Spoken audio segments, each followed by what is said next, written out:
دیوانہ نہیں ہوں، جو پی کے بہک جائے وہ مستانہ نہیں ہوں، ہے فرد علم میں بھی مجھے ضبط کی قوت، جو بھر کے چھلک جائے وہ پیمانہ نہیں ہوں، ہے فرد علم میں بھی مجھے ضبط کی قوت، جو بھر کے چھلک جائے وہ پیمانہ نہیں ہوں، اور سودا یہ زمانے میں خسارے کا نہیں ہے، بول دے یا رسول اللہ، سودا یہ زمانے میں خسارے کا نہیں ہے، ایمان کی دولت سے میں بیگانہ نہیں ہوں، میں شائق انوار حقیقی ہوں سراپا، جو شمع پہ جل جائے وہ پروانہ نہیں ہوں، میں شائق انوار حقیقی ہوں سراپا، جو شمع پہ جل جائے وہ پروانہ نہیں ہوں، اور بھر کے ہنا پہ لکھتا ہوں میں درد دل کی بات، بھر کے ہنا پہ لکھتا ہوں میں درد دل کی بات، شاید کہ رفتہ رفتہ لگے دل ربا کے ہاتھ، اور انداز بیاں میرا بہت شوق نہیں ہے، شاید کہ تیرے دل میں اتر جائے میری بات، درود پاک پڑھیں اللہم صلی علی سیدنا مولانا محمد وبارک وسلم، صلاۃ و سلام علیکہ یا رسول اللہ صلی اللہ تعالی علیہ وسلم۔ سب سے پہلے تو میں کمیٹی والوں کو مبارکباد پیش کرتا ہوں، اور پروردگار عالم کی بارگاہ میں دعا کرتا ہوں کہ رب قدیر اس ذکر خیر کو اپنی بارگاہ میں قبول فرمائے۔ علماء فرماتے ہیں مجہول فی الارض و معروف فی السماء، حضرت اویس قرنی کے حوالے سے کہ حضرت اویس قرنی کی وہ ذات تھی جسے دنیا کا کوئی انسان ٹھیک طرح سے پہچان نہیں پایا، لیکن آسمان کا ذرہ ذرہ حضرت اویس قرنی کو پہچان رہا تھا، اور کتنا بڑا مقام حضرت اویس قرنی کا تھا، اور کتنی سادگی کے ساتھ زندگی حضرت اویس قرنی نے گزاری ہے کہ جب یمن کی زمین پر حضرت اویس قرنی چلا کرتے تھے تو یمن کے چھوٹے چھوٹے بچے حضرت اویس قرنی پر پتھر مارا کرتے تھے۔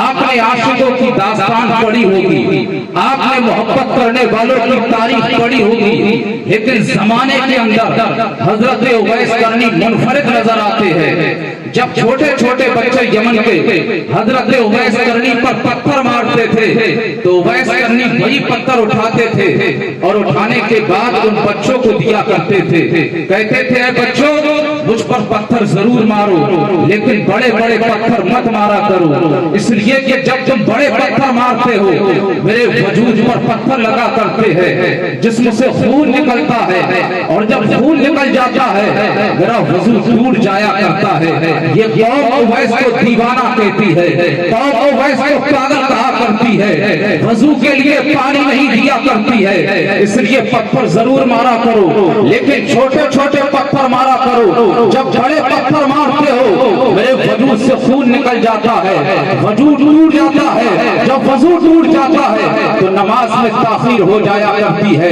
یہ شان حضرت اویس قرنی کی تھی۔ حضرت اویس قرنی سید التابعین ہے، مصطفیٰ کریم کی زیارت حضرت اویس قرنی نے نہیں کی ہے، لیکن مقام اتنا بڑا تھا، مرتبہ اتنا بڑا تھا کہ پوری دنیا مصطفیٰ کا ذکر کرتی ہے مگر مدینے والا مصطفیٰ اویس قرنی کا ذکر کرتے ہیں۔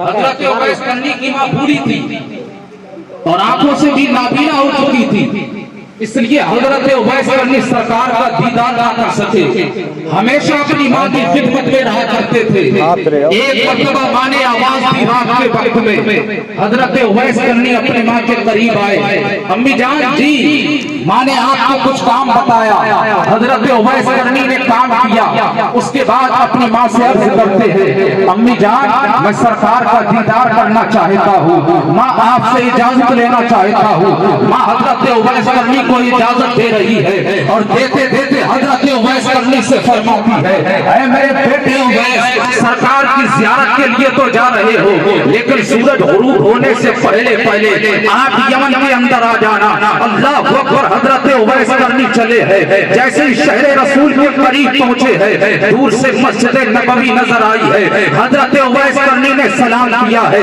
شہر رسول کے اندر داخل ہو گئے ہیں، لوگوں سے پوچھتے ہیں کوئی مصطفیٰ کا پتہ بتا دے، کوئی سرکار کا پتہ بتا دے، تب کسی نے حضرت عائشہ کے حجرے کا پتہ بتایا تھا۔ اللہ اکبر، حضرت اویس قرنی حضرت عائشہ کے حجرے کے قریب کھڑے ہیں، دروازے کو کھٹکھٹاتے ہیں، اندر سے آواز آتی ہے من دخل باب، کس نے دروازے کو کھٹکھٹایا ہے؟ کہتے میں اویس ہوں۔ کہاں سے آئے ہو؟ کہاں کرن سے آیا ہوں؟ کس لیے آئے ہو؟ کہا سرکار کی آیا ہوں. اندر سے ارشاد فرماتی ہے حضرت عائشہ اے اویس ذرا ٹھہر جاؤ, اس لیے سرکار ابھی نہیں ہے, سرکار جب واپس آ جائے تب سرکار سے آپ کی ملاقات ہو جائے گی. اللہ اکبر. اویس قرنی نے اتنا سنا ہے, ایسا لگتا تھا ہزاروں خیالات کے انجمن میں کسی نے آگ لگا دی ہو. اب حضرت اویس قرنی آنکھوں میں آنسو لیے ہوئے واپس چلے جا رہے ہیں. جیسے ہی اپنے گھر پہنچے ہیں ماں نے کہا بیٹا سرکار سے تیری زیارت ہو گئی, سرکار کی تیری ملاقات ہو گئی. حضرت اویس قرنی عرض کرتے ہیں امی جان سرکار کا دیدار نہ ہو سکا.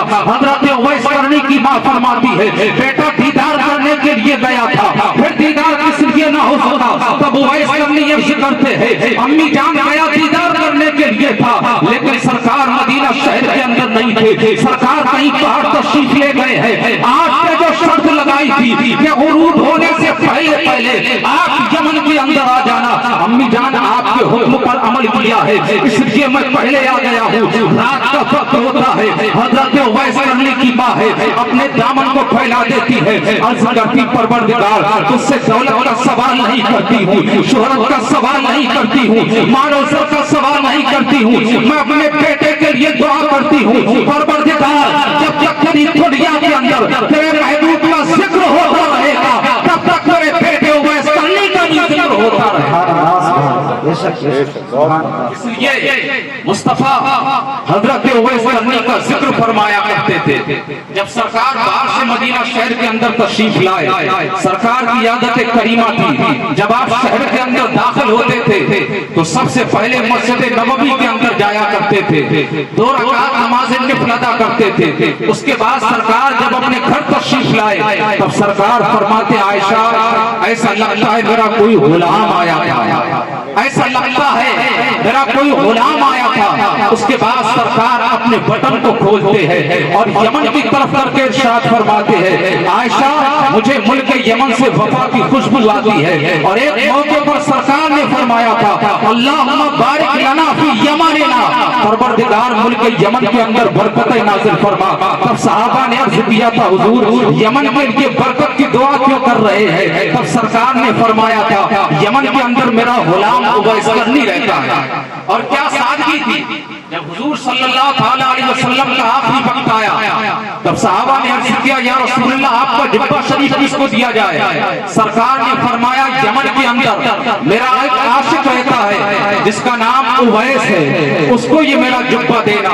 حضرت علی ہے اور حضرت عمر فاروق اعظم ہے, عرض کرتے یا رسول اللہ ہم نے اویس سے کبھی ملاقات نہیں کی ہے, اویس قرنی کو کبھی دیکھا نہیں ہے, حضور کوئی نشانی اویس قرنی کی بتا دیں. سنیں توجہ کے ساتھ, مصطفیٰ فرماتے نشانی جاننا چاہتے ہو؟ سرکار کو فرمانا تو یہ چاہیے تھا کہ تم مجھ سے نشانیاں کیا پوچھ رہے ہو, میں نے کون سا اویس کو دیکھا ہے. لیکن سرکار فرماتے علی عمر اویس کی نشانیاں سنو. سرکار فرماتے یہ تھوڑی سینے پہ رکھتا ہوگا, آنکھیں پھٹی پھٹی ہوگی, چہرہ اجنبیوں کی طرح ہوگا, بالوں پر دھول ہوگی, ریشے مبارک پر دھول ہوگی, اس کے وجود پر 2 چادریں پڑی ہوں گی, جگہ جگہ سے پھٹی ہوئی ہوگی. حضرت علی عرض کرتے یا رسول اللہ کوئی اور نشانی ہے؟ سرکار فرماتے ہاں ایک اور نشانی ہے, ہمیشہ قرآن کی تلاوت کرتا رہتا ہے. عرض کرتے حضور کوئی اور نشانی ہے؟ مصطفیٰ فرماتے ہاں ایک اور نشانی ہے. عرض کرتے یا رسول اللہ وہ کیا ہے؟ سرکار فرماتے اس کے ہاتھ میں داغ ہے. صحابہ عرض کرتے ہیں یا رسول اللہ وہ داغ ہے کس لیے؟ مصطفیٰ فرماتے اویس بیمار ہوا تھا, جب ٹھیک ہونے کے قریب آیا تو اس نے دعا کی تھی پروردگار بیماری سے شفا دینے والے کوئی داغ رہنے دے تاکہ جب بھی میں اس داغ کو دیکھوں تیرا رحم یاد کروں. یہ تمام نشانیاں حضرت عمر فاروق اعظم اور حضرت علی کو سرکار نے بتا دی کہ اتنی نشانیاں ہیں. اور سرکار نے اپنا پیران شریف جبہ شریف حضرت علی کو دیا, فرمایا اویس سے ملاقات کرنا, میرا سلام کہنا اور اس سے کہنا میری گنہگار امت کے لیے بخشش کی دعا کر دے. اللہ بخشش کی دعا کر دے. وقت گزرتا چلا گیا, سرکار کا وصال ہو گیا. سمیٹ لو اپنی گفتگو کو. حضرت عمر فاروق اعظم کی دور خلافت آتی ہے. جب پہلا سال آیا, جانتے عمر فاروق اعظم کسی معمولی شخصیت کا نام عمر نہیں ہے، عمر اس شخصیت کا نام ہے جس نے 10 سال تک خلافت کی ہے، اور خلافت کا عالم یہ تھا، عدل اور انصاف کا عالم یہ تھا کہ عمر فاروق اعظم نے اپنی دور خلافت میں کہا تھا کہ اگر میری دور خلافت میں نہر فرات کے قریب کسی کتے نے دم توڑ دیا، شدت پیاس کی بنیاد پر اگر نہر فرات کے قریب کسی کتے نے دم توڑ دیا، قیامت کے دن اس کا حساب عمر فاروق اعظم سے لیا جائے گا۔ یہ وہ عمر فاروق اعظم ہے جس نے عدل کا بولا زوال پیغام عطا کیا ہے کہ جس درخت کے نیچے شیر نظر آ رہا ہے اسی درخت کے نیچے بکری نظر آ رہی ہے۔ وہ عدل حضرت عمر فاروق اعظم نے کیا تھا جس کے بارے میں پیغمبر نے فرمایا تھا کہ اگر میرے بعد کوئی نبی ہوتا تو عمر فاروق اعظم ہوتے۔ مصطفیٰ کی خدمت میں 24,000 مرتبہ جبریل امین آئے ہیں۔ سرکار نے ایک موقع پر جبریل امین سے فرمایا تھا اے جبریل عمر کی شان بیان کر۔ تب جبریل امین نے عرض کیا تھا یا رسول اللہ میں عمر کی شان بیان کیا کروں؟ اگر پروردگار عالم ایک فرشتے کی تخلیق فرمائے اور 950 سال کی زندگی عطا کی جائے، اس سے کہا جائے کہ عمر کی تعریف کر، وہ فرشتہ بھی عمر کی مقام کو بیان نہیں کر سکتا۔ پہلی سال حضرت عمر فاروق اعظم کی ہے، حجۃ الوداع کا موقع ہے۔ حضرت عمر فاروق اعظم فرماتے ہیں ابی اویس بن عامر کیا تم میں کوئی اویس ہے؟ تو سارے لوگ خاموش ہو گئے۔ دوسرا سال آیا، ہر سال حضرت عمر فاروق اعظم حجاج کرام کو جمع کرتے تھے اور فرماتے تھے ابی اویس بن عامر کیا تم میں کوئی اویس ہے جو عامر کا بیٹا ہے؟ جب 10واں سال آیا حضرت عمر فاروق اعظم نے فرمایا ابی اویس بن عامر کیا تم میں کوئی اویس ہے؟ تو ایک شخص کھڑا ہو گیا، یمن کا رہنے والا تھا، کہا اویس کو میں جانتا ہوں لیکن عمر کو اس لائق نہیں ہے کہ تیرے جیسا امیر المومنین اس شخص کا نام لے۔ کہا کس لیے؟ کہا زمانہ اس کو دیوانہ کہتا ہے، زمانہ اس کو مجنو کہتا ہے، اس سال بھی ہمارے ساتھ آیا تھا لیکن دیکھو نا اس کا دیوانہ پن۔ سارے لوگ بیت اللہ شریف کی زیارت کر رہے ہیں اور وہ شخص حاجیوں کے اونٹ میدان عرفات کے اندر چرا رہا ہے۔ جیسے ہی اتنا کہا ہے حضرت عمر فاروق اعظم نیچے اترے ہیں۔ 25 لاکھ مربع میل کا حاکم ہے، پیروں میں جوتا نہیں ہے، پیروں میں چپل نہیں ہے۔ حضرت علی کا ہاتھ پکڑتے ہیں، کہتے علی ہم کو اپنی منزل مل چکی ہے۔ اللہ اکبر، عمر فاروق اعظم چلے جا رہے ہیں اور جیسے ہی نگاہ پڑی ہے ایک شخص بیٹھا ہوا ہے، قرآن کی تلاوت کر رہا ہے، قرآن کی تلاوت سے فارغ ہوتا ہے، نیت باندھتا ہے، نماز کو ادا کرتا ہے، ادا کرنے کے بعد بیٹھ جاتا ہے۔ حضرت عمر فاروق اعظم ہے، حضرت علی قریب پہنچتے ہیں اور پہنچنے کے بعد حضرت عمر فاروق اعظم سلام کرتے ہیں، السلام علیکم۔ حضرت اویس کرنی نے سلام سنا ہے، جیسے ہی سلام کا جواب دیتے ہیں، جواب دینے کے بعد فرماتے ہیں یا امیر المومنین عمر فاروق اعظم خیریت تو ہے؟ جیسے کہا خیریت تو ہے، حضرت عمر فاروق اعظم کا نام بتایا۔ عمر فاروق اعظم حیرت میں کہ پہلی ملاقات ہوئی ہے، سرکار نے جتنی نشانیاں بتائی تھی کہ تھوڑی سینے پر رکھتا ہے، وجود پر 2 چادریں ہیں، جگہ جگہ سے پھٹی ہے، بالوں پر دھول ہے، داڑھی پر دھول ہوتی ہے، اجنبیوں کی طرح چہرہ ہے، آنکھیں کھلی کھلی ہے، ساری نشانیاں ہے۔ عمر فاروق اعظم قریب جاتے ہیں، جانے کے بعد کہتے ہیں ماں اسموں کا، تیرا نام کیا ہے؟ کہتے انا عبداللہ، میں تو عبداللہ ہوں۔ حضرت عمر فاروق اعظم حضرت علی کی طرف دیکھتے ہیں، کہتے ہیں کہ ساری نشانیاں جو مصطفیٰ نے بتائی ہے وہ ساری نشانیاں دکھ رہی ہے لیکن اس سے نام پوچھتا ہوں، کہتا ہے میرا نام عبداللہ ہے۔ حضرت عمر فاروق اعظم پھر فرماتے ہیں ماں اسموں کا، تیرا نام کیا ہے؟ کہتا انا رائی، میں چرواہا ہوں۔ اللہ اکبر، یہ کہا ہے حضرت عمر فاروق اعظم حضرت علی سے عرض کرتے ہیں اے علی یہ تو انا رائی اپنے آپ کو کہتا ہے، اس کا نام تو اویس نہیں ہے، کبھی عبداللہ کہتا ہے، کبھی رائی کہتا ہے، لگتا ہے ہم لوگ کسی غلط جگہ آ چکے ہیں۔ اللہ اکبر، حضرت علی فرماتے ہیں عمر تو ہٹ، میں پوچھتا ہوں، اس سے اس کا نام میں پوچھتا ہوں۔ حضرت علی قریب پہنچتے ہیں اور پہنچنے کے بعد حضرت اویس کرنی سے فرماتے ہیں الذی سمت بی اموں کا، قسم ہے تجھے پروردگار عالم کی، وہ نام بتا جو تیری ماں نے رکھا ہے، اس لیے کہ تیری نشانیاں تیرے اندر پائی جا رہی ہے۔ ہے جیسے یہ جملہ حضرت اویس کرنی نے سنا ہے. حضرت اویس کرنی فرماتے ہیں میرا نام اویس ہے, میرے باپ کا نام عامر ہے, قبیلہ میرا قرن ہے, ملک میرا یمن ہے, زمانہ مجھے اویس کرنی کے نام سے جانتا ہے. تب حضرت علی نے کہا تھا اویس ساری نشانیاں تیرے اندر پائی جا رہی ہے, تو چھوڑی سینے پر رکھتا ہے, آنکھیں پھٹی پھٹی ہے, چہرہ اجنبیوں کی طرح ہے, ساری نشانیاں پائی جا رہی ہے, لیکن ایک نشانی رہ گئی ہے. ذرا ہاتھ دکھا, وہ نشانی دکھا جو میرے پیغمبر نے مدینہ مکہ میں بتائی ہے, بتا وہ نشانی بتا جو میرے مصطفیٰ نے مدینہ میں بتائی ہے. حضرت اویس کرنی ہاتھ بڑھاتے ہیں, کیا دیکھتے ہیں کہ اویس کرنی کے ہاتھ میں وہ نشان موجود تھا جو میرے پیغمبر نے مدینہ کی زمین سے حضرت علی کو بتایا تھا. حضرت علی نے وہ نشان دیکھا ہے, فرماتے مصطفیٰ نے سچ فرمایا تھا کہ اس کے ہاتھ میں ایک نشان ہے. المختصر ہوا یہ کہ حضرت علی جبہ دیتے ہیں, کہتے ہیں یہ جبہ لو مصطفیٰ نے دیا ہے اور سرکار نے سلام کہا ہے. حضرت اویس کرنی نے جبہ لیا ہے, رفتی بار کام عرض کرتے ہیں پروردگار اپنے محبوب کی گنہگار امت کی بخشش و مغفرت فرما دے. آواز آتی ہے اتنے گنہگار کو بخش دیا ہے, اتنے گنہگاروں کو بخش دیا ہے, عرض کرتے پروردگار پوری گنہگار امت کو بخش دے. آواز آتی ہے اے آدھی امت کو تیری دعا کے توسل سے بخشا جاتا ہے اور آدھی امت غوث اعظم عبد القادر جیلانی کی دعاؤں سے بخش دیا جائے گا.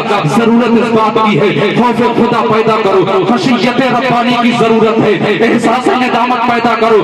دنیا کی عدالتوں میں کٹورا لے کر اگر بھیک بھی مانگو گے تو تمہیں بھیک بھی نہیں ملے گی. تیرے گناہ اتنے ہو چکے ہیں کہ آسمان کے تاروں سے زیادہ ہو چکے ہیں. آج کی رات پروردگار عالم فرشتوں کا نزول فرماتا ہے اور ارشاد فرماتا ہے اے فرشتوں روئے زمین پر پھیل جاؤ, آواز تمہارے گنہگار بندوں کو. اے کوئی گنہگار جو اپنے گناہوں سے توبہ کرے, اے کوئی پاپی جو اپنے پاپ سے توبہ کرے, اے کوئی مجرم جو اپنے جرموں سے توبہ کرے, اے کوئی خطاکار جو اپنی خطاؤں سے توبہ کرے.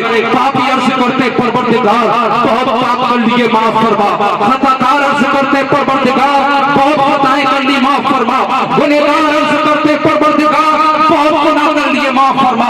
آج کی رات پروردگار عالم تمام گنہگاروں کی بخشش و مغفرت فرماتا ہے. محبت کی نظر اہل وفا کی شان پیدا کر, بلندی اور مستی میں ذرا پہچان پیدا کر. لہو ماحول سے مایوس دنیا خود بنا اپنی نئی کشتی, نئی آندھی, نئے طوفان پیدا کر. مذاہب مرنے مٹنے کا انہی خطروں کے دامن میں دلوں میں حوصلے اور حوصلوں میں جان پیدا کر. خوب کی سیر چمن پھول چنے شاد رہے, باغ پا جاتا ہوں گلشن تیرا آباد رہے. وآخر کلمات استغفر اللہ العظیم الذی لا اله الا هو. سبحان اللہ, سبحان اللہ, ماشاءاللہ, بہت خوب, سبحان اللہ, ماشاءاللہ, سبحان اللہ. لگ رہا تھا کہ اور دیر سنا جائے.